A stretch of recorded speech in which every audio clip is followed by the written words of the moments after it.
Trusting News 3, I'm Phil Scoggins. And I'm Teresa Whitaker. The House just passed a refugee screening bill that sets up more hurdles for Syrian and Iraqi refugees trying to enter the U.S. President Obama has pledged to veto any legislation that would prevent refugees from entering the U.S. While this vote did manage to get a two-thirds vote, enough to override a presidential veto, one Georgia lawmaker tells us this issue isn't over by a long shot, and he's starting to write some state legislation of his own to protect the Columbus region. News 3's Mercer Van Shore joins us now with more on what he plans to do. Mercer.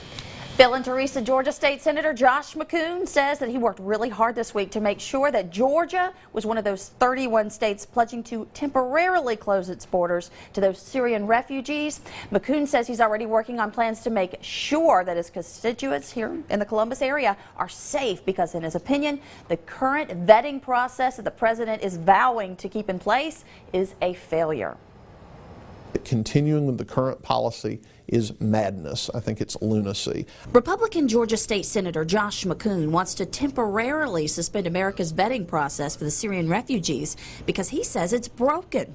But why would we continue with a policy that we know is broken and that we know represents a national security threat to our country? The U.S. House approved a measure making it more difficult for Syrian and Iraqi refugees to enter the U.S. with more than a two-thirds vote overriding a presidential veto.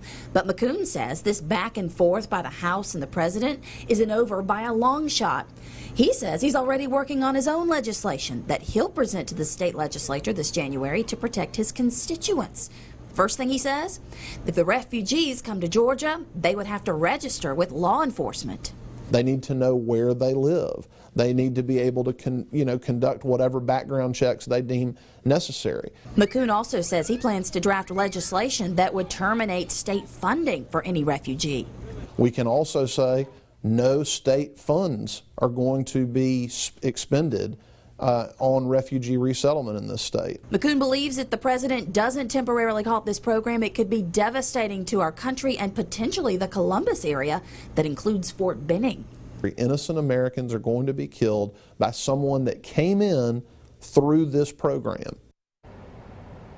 While McCoon is wanting to suspend this program allowing the refugees into the country, he is encouraging everyone concerned about these refugees' well-being to give to humanitarian organizations online financially who are helping to find homes for these refugees. And we'll have a list of all those that he suggests on our website, WRBL.com. On your side, Mercer Van Shore, WRBL News 3. All right, thank you, Mercer. The Columbus Office of Homeland Security has sent out a memo to Columbus government